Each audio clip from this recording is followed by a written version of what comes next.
I never thought I'd be the kind of mother-in-law who had to save her son-in-law's life, but on February 14th, 2024, that's exactly what happened. And what I discovered that Valentine's Day changed everything I thought I knew about my daughter. My name is Margaret Chen, and I'm 63 years old.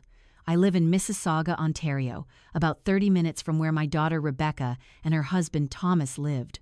I say lived because, well, that's getting ahead of the story. Thomas Whitmore was 31 when he married my daughter 4 years ago.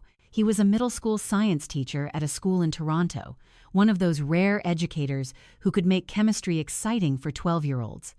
He'd been type 1 diabetic since he was 7 years old.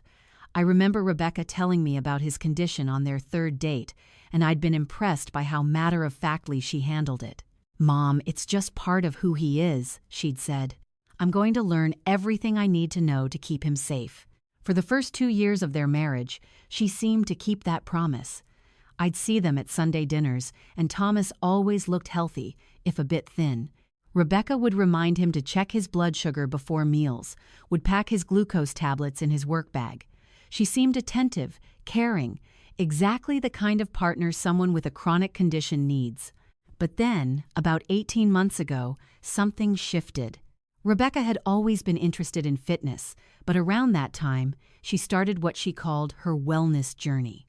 She began an Instagram account called @FitLifeWithBeck, posting daily workout videos, green smoothie recipes, and motivational quotes about clean eating. Within 6 months, she'd gained 40,000 followers. Within a year, she'd hit 120,000.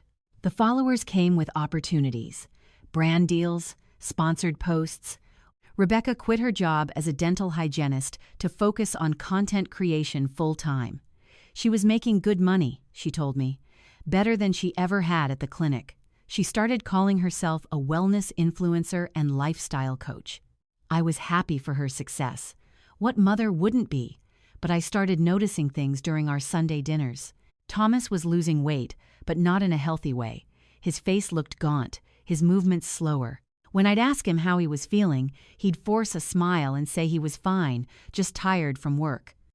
Rebecca would jump in quickly, explaining that they were both on a new nutrition plan. "Keto, Mom, it's amazing for energy and mental clarity." I bit my tongue, but something felt wrong. I'd done enough reading about diabetes to know that extreme diet changes could be dangerous, especially for someone insulin-dependent. But Rebecca seemed so confident, so enthusiastic about their transformation, that I didn't want to interfere. By December, I was seeing them less frequently. Rebecca would cancel Sunday dinners, saying they had content to shoot or wellness events to attend. When I'd call Thomas directly, he'd be brief on the phone, distracted. Once, when I asked if he was managing his diabetes okay with all the diet changes, he went quiet for a long moment before saying, "I'm trying, Margaret. I'm really trying." Something in his voice haunted me for days. In January, Rebecca announced they'd be hosting a Valentine's Day dinner party and live streaming it for her followers. "It's going to be this gorgeous plant-based feast," she gushed during one of our phone calls. "I've got a sponsorship with 3 different brands. This could really take my platform to the next level." "What about Thomas?" I asked. "Does he want to be on camera?" "Oh, he'll be fine," she said quickly. "He's been so supportive of my career." But I could hear something in her voice that I didn't like. A dismissiveness, an impatience. 2 weeks before Valentine's Day, I ran into one of Thomas's colleagues at the grocery store. Patricia taught English at the same school. After the usual pleasantries, she lowered her voice and said, "Margaret, is Thomas doing all right?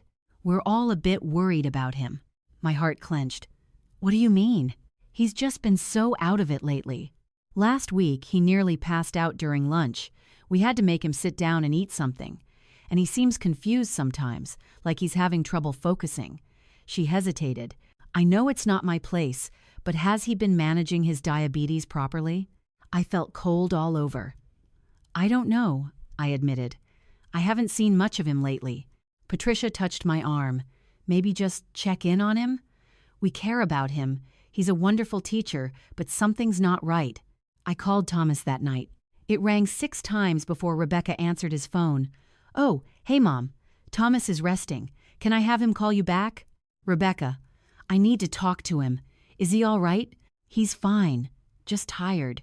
You know how demanding teaching is. Her voice had that bright, dismissive tone I'd been hearing more often.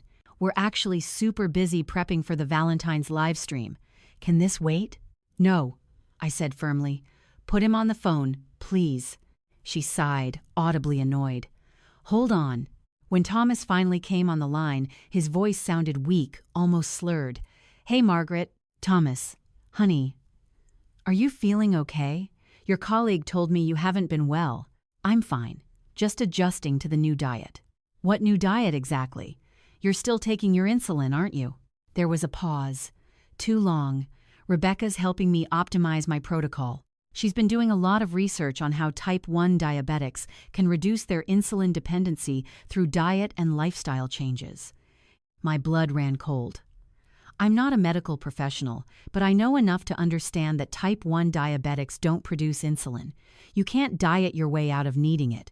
It's not like type 2 diabetes, where lifestyle changes can sometimes reduce medication needs.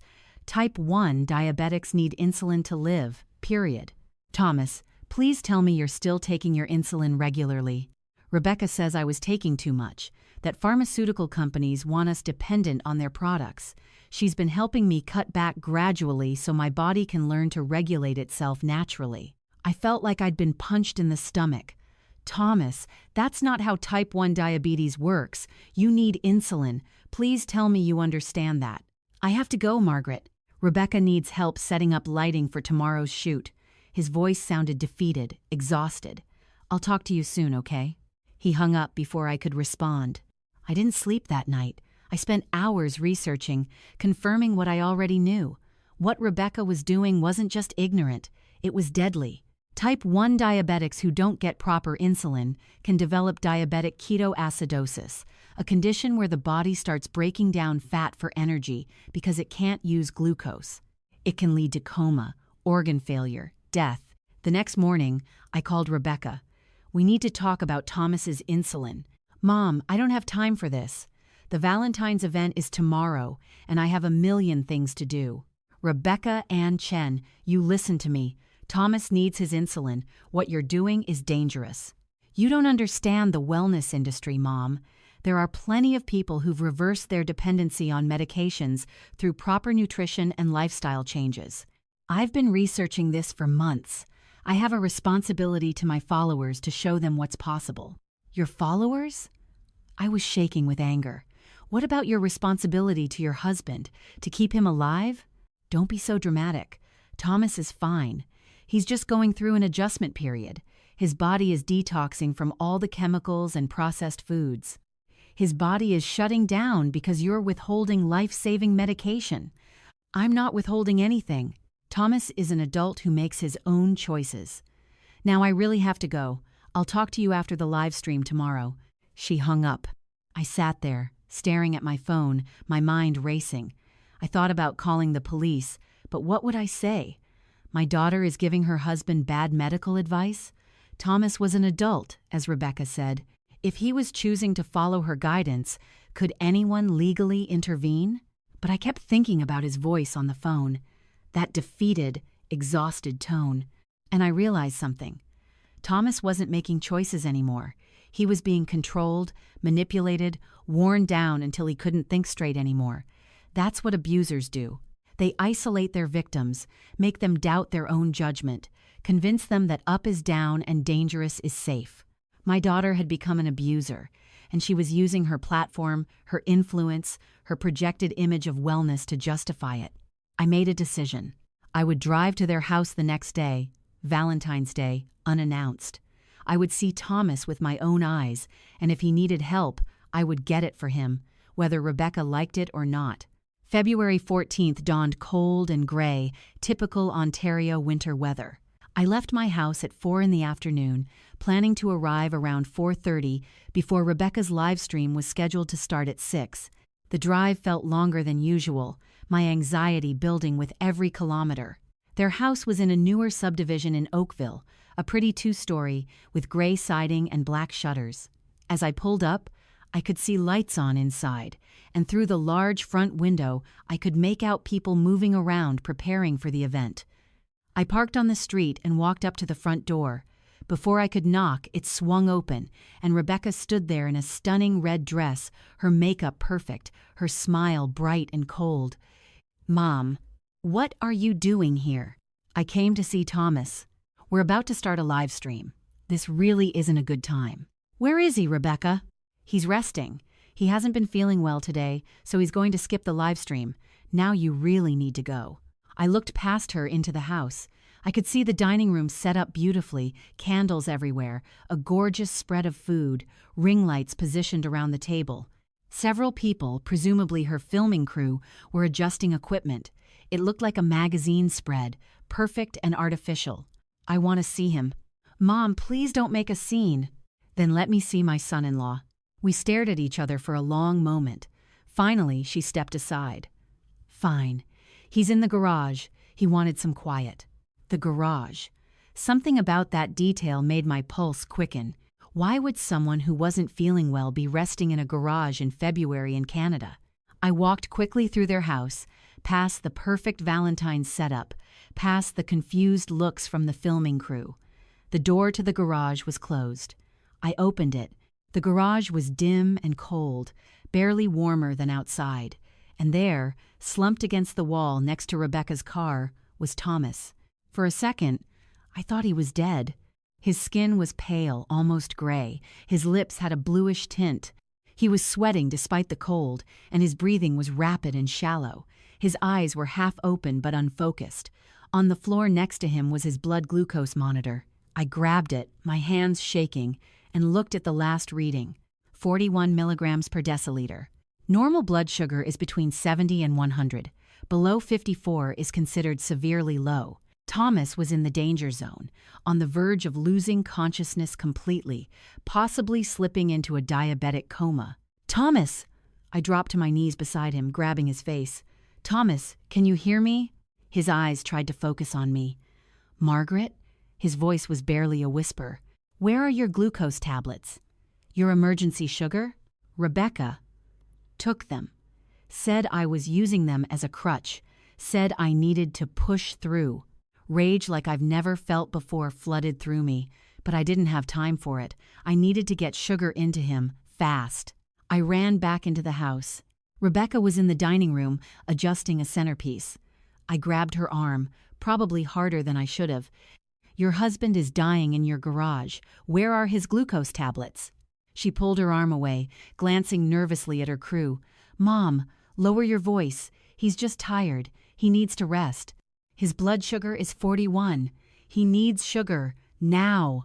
One of the crew members, a young woman with a headset, looked alarmed. "Wait, is someone having a medical emergency?" "No," Rebecca said quickly. "It's fine. My mom is just overreacting." I ignored her, looking at the elaborate spread on the table. Everything was plant-based, complex carbs, nothing that would raise blood sugar quickly enough. I rushed to the kitchen, threw open the refrigerator. More vegetables, almond milk, no regular juice, no regular soda. The pantry was the same. Everything was sugar-free, artificial sweeteners, clean eating alternatives. Finally, on the highest shelf, pushed to the back, I found a small bottle of organic maple syrup. It would have to do. I ran back to the garage. Thomas's breathing had gotten worse. I unscrewed the maple syrup bottle and tilted his head back.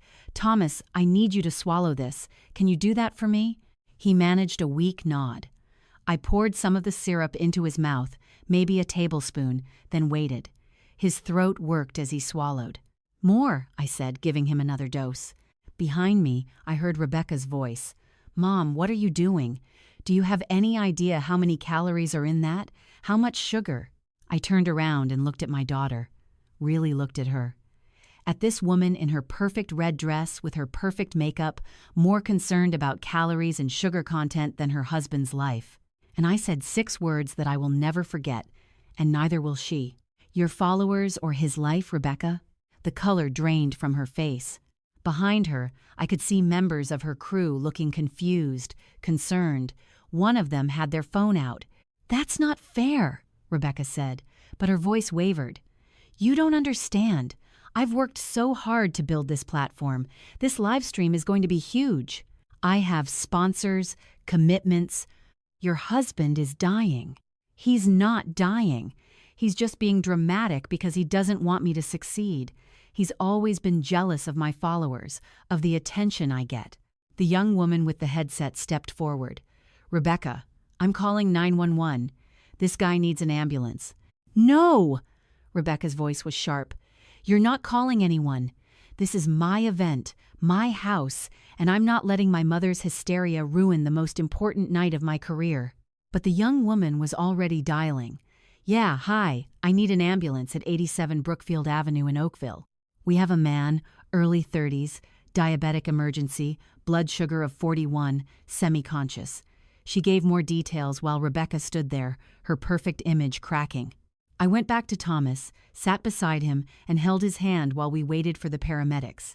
His blood sugar monitor now read 48. The maple syrup was helping, but not enough. He needed proper treatment, IV glucose, medical supervision. "I'm sorry," Thomas whispered. "I should have known better." "Shh, don't apologize. This isn't your fault." She said she was trying to help me, that she'd researched everything, that I needed to trust her. His eyes filled with tears. I wanted to believe her. That's when I understood completely. This wasn't just ignorance or misguided wellness advice. This was abuse, financial abuse, because Rebecca's income depended on her image as a health guru, and a husband who needed insulin contradicted her message. Emotional abuse, making Thomas doubt his own needs and judgment. Medical abuse, withholding medication and monitoring that he needed to survive. And it was all wrapped up in a package of likes, followers, brand deals, and lifestyle content. The paramedics arrived 7 minutes later. They immediately started an IV, began administering dextrose, checked his vitals. One of them asked me what happened, and I explained everything: the diet changes, the insulin reduction, finding him in the garage. The lead paramedic, a woman in her 40s, looked grim. "His glucose is 43 right now. Another hour and he could have slipped into a coma. You saved his life." Rebecca, who had been hovering in the background, spoke up. "He's fine now though, right? So he doesn't need to go to the hospital? We can reschedule the live stream for next week." The paramedic stared at her. "Ma'am, your husband is being transported to Oakville Trafalgar Memorial Hospital immediately. He needs proper stabilization and monitoring. He's in serious danger." "But the live stream is canceled," I said firmly. "You need to decide right now what matters more to you, Rebecca, your image or your marriage." They loaded Thomas into the ambulance. I rode with him, holding his hand the whole way. Rebecca didn't come. She stayed at the house, and through the ambulance's back window, I could see her standing in the driveway, lit by the decorative Valentine lights, looking lost and small. At the hospital, doctors stabilized Thomas's blood sugar and admitted him for observation. Tests showed he was in the early stages of diabetic ketoacidosis. "Another day or two," the endocrinologist told me grimly, "and he would have been in critical condition, possibly fatal." "Who was managing his insulin?" the doctor asked. "His wife," I said. "She's a wellness influencer. She convinced him he could reduce his insulin through diet." The doctor's expression darkened. "Type 1 diabetics cannot reduce insulin dependency through diet. That's fundamental misunderstanding of the condition. What she did borders on criminal negligence." I spent that night in Thomas's hospital room. He slept fitfully, hooked up to monitors, getting proper insulin for the first time in months. Around 11 o'clock, his phone started buzzing incessantly. I picked it up and saw notification after notification from Instagram. Someone, probably that crew member with the headset, had posted about what happened. The story was spreading across Rebecca's follower base and beyond. People were horrified, angry, demanding answers. Rebecca's carefully curated image was imploding in real time. By morning, Rebecca's Instagram account was gone. Not private, gone. Deleted. But screenshots had already spread everywhere. Wellness blogs were writing think pieces about the danger of unqualified influencers giving medical advice. A few of Rebecca's former followers who were also diabetic shared their own stories of being pressured to reduce medications by wellness coaches and influencers. Thomas woke up around 7 in the morning. His color looked better, his eyes clearer. "How do you feel?" I asked. "Like myself again," he said quietly. "I haven't felt like myself in months, Margaret. It was like I was in a fog, and I couldn't think straight, couldn't trust my own judgment anymore." That's what she wanted. That's what abusers do. He closed his eyes. I loved her. I still love her. But somewhere along the way, she started loving her followers more than she loved me, and I became an inconvenience, something that didn't fit her brand. Rebecca showed up at the hospital that afternoon. She'd been crying, her makeup smudged, wearing yoga pants and a hoodie, looking nothing like the polished influencer she'd been the night before. "I need to talk to Thomas," she said. "He's asked not to see you," I told her. "Please, Mom, I need to explain. I need him to understand that I was trying to help. Everything I did was because I wanted us to be healthier, to show people what's possible." "You nearly killed him, Rebecca." "I didn't mean to," I thought. "I believed." She broke down, sobbing. "I lost everything, my account, my sponsors, everything. People are calling me a monster." And there it was. Not I almost lost my husband, not I almost killed the man I love, but I lost everything, meaning her followers, her brand deals, her image. "What did you think would happen?" I asked quietly. "Did you think you could gamble with someone's life for content and there would be no consequences?" "I have a lawyer," she said, wiping her eyes. "He says Thomas can't take legal action because he consented to the diet changes, that it's just a marital dispute. Get out. Mom, get out of this hospital, and don't come back unless Thomas asks for you," which I don't think he will. She left. I watched her walk down the hospital corridor, her shoulders shaking, and I felt something I never thought I'd feel for my daughter, not just anger or disappointment, but genuine fear of what she'd become. Fear of someone who could prioritize image over human life, who could watch their partner deteriorate and see it as part of a transformation journey to share with followers. Thomas stayed in the hospital for 3 days. During that time, several things happened. First, Thomas's school board reached out. They'd heard what happened and wanted to offer support. They'd also arranged for his position to be covered for as long as he needed to recover, with full pay and benefits. His colleagues started a meal train, even though I told them I could cook. "We want to help," Patricia told me when she dropped off a casserole. "He's family." Second, a detective from the Halton Regional Police contacted me. Apparently, several of Rebecca's former followers had filed complaints, saying Rebecca had given them dangerous medical advice that led to health complications. They were investigating whether charges could be brought against her for practicing medicine without a license or for reckless endangerment. Third, and most importantly, Thomas started the process of filing for divorce. I was with him when he called the lawyer. He was still in his hospital bed, hooked up to an IV, getting his insulin levels properly regulated for the first time in months. His hands shook as he dialed. "I want to file for divorce from Rebecca Chen," he said when the lawyer answered. "And I need a restraining order. She's been controlling my medical care, withholding my diabetes medication, and putting my life at risk." The lawyer asked questions. Thomas answered them all, his voice getting steadier as he went. When he hung up, he looked at me with tears in his eyes. "I never thought it would come to this. When I married her, I thought we'd grow old together, have kids, build a life. I know, sweetheart, but she changed. Or maybe she was always like this, and I just didn't see it. Maybe I was so grateful that someone loved me, diabetes and all, that I ignored the red flags." "What red flags?" I asked gently. He thought for a moment. "Little things, at first. How she'd get annoyed when my blood sugar would crash at inconvenient times. How she'd make comments about how my insulin pump wasn't aesthetic in photos. How she started suggesting I wear long sleeves to hide my continuous glucose monitor. Then bigger things, pressuring me to go on diets that weren't safe for diabetics. Getting angry when I'd have to stop at a restaurant to get sugar when I was going low. Making me feel like my medical needs were burdens, obstacles to her success." He wiped his eyes. "I should have left then, but I kept thinking, she's my wife. She loves me. She's just stressed about her career. That's what people in abusive relationships always think, I said. And abusers are very good at making you doubt yourself, at making you think you're the problem. The divorce proceedings moved quickly. Thomas's lawyer built a strong case documenting medical neglect and abuse. Rebecca's own Instagram posts became evidence against her, showing her promoting dangerous anti-medication rhetoric to her followers while simultaneously claiming expertise she didn't have. In April, 2 months after Valentine's Day, the divorce was finalized. Thomas got to keep the house. Rebecca was ordered to pay spousal support, ironically because her influencer income had been higher than his teacher's salary, though now she had no income at all.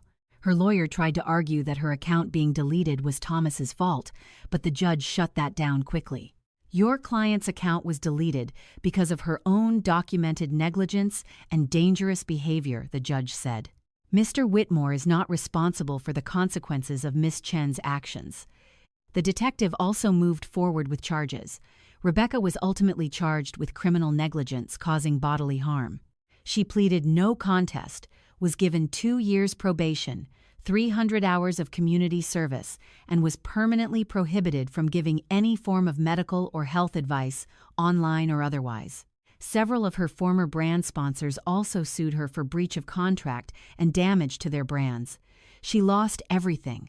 The house she'd been renting before the marriage, the car, the designer clothes, all of it gone to legal fees and settlements. I would be lying if I said I didn't feel some satisfaction seeing the consequences catch up with her, but mostly I just felt sad.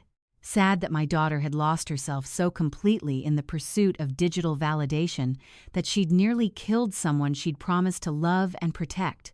Sad that those 120,000 followers had mattered more to her than one human life. As for Thomas, recovery was slow but steady.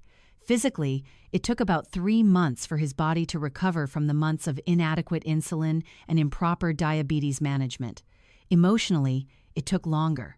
He started seeing a therapist who specialized in domestic abuse.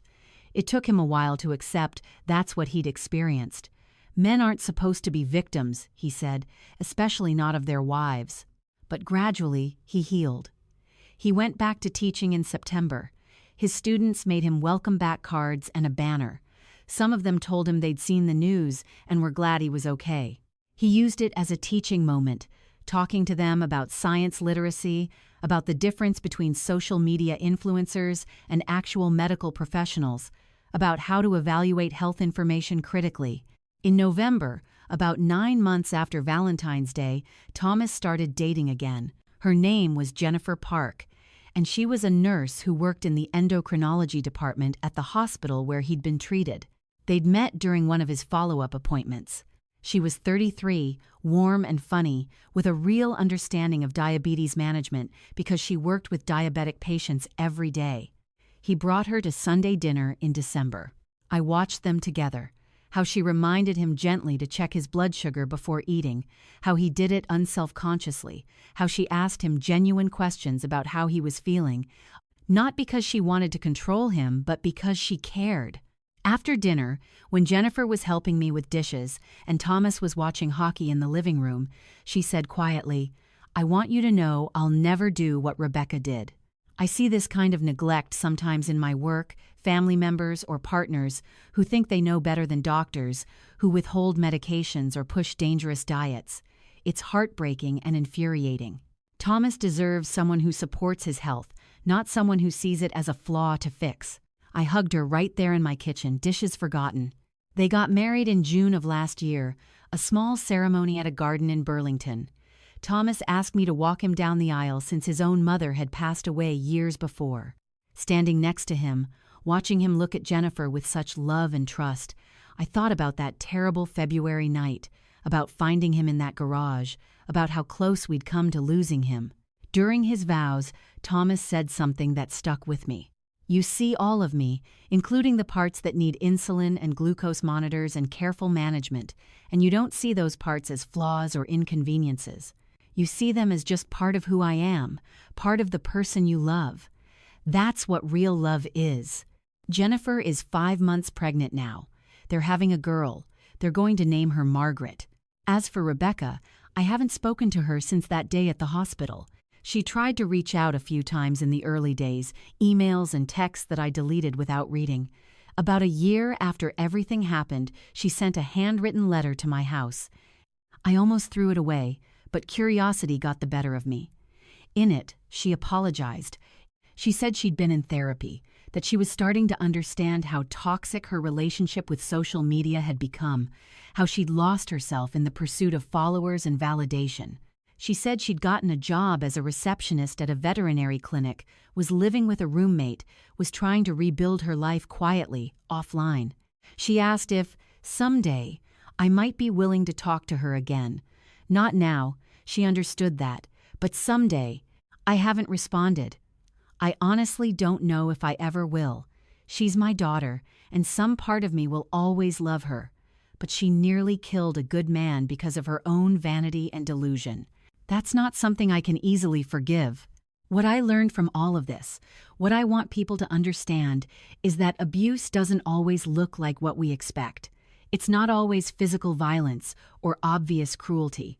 Sometimes it's someone slowly, gradually convincing you that your needs don't matter, that their goals, their image, their success is more important than your health, your safety, your life. Social media has created a new kind of abuser. People who are so addicted to validation, to likes and followers and brand deals, that they'll sacrifice anything and anyone to maintain their image. And they're very good at making it look like love, like care, like they're trying to help you be your best self. If you're with someone who constantly prioritizes how things look over how things actually are, who cares more about their image than your well-being, who makes you doubt your own needs and judgment, please understand that's not love, that's control. And if you're someone who creates content online, please remember that behind every screen is a real person. Your followers are not your friends, they're an audience. And chasing their validation at the expense of the real people in your life will leave you with nothing but an empty profile and a lifetime of regrets. Thomas teaches his students a saying now: science is real, feelings are not facts, and no amount of likes can replace actual medical care. His students put it on t-shirts.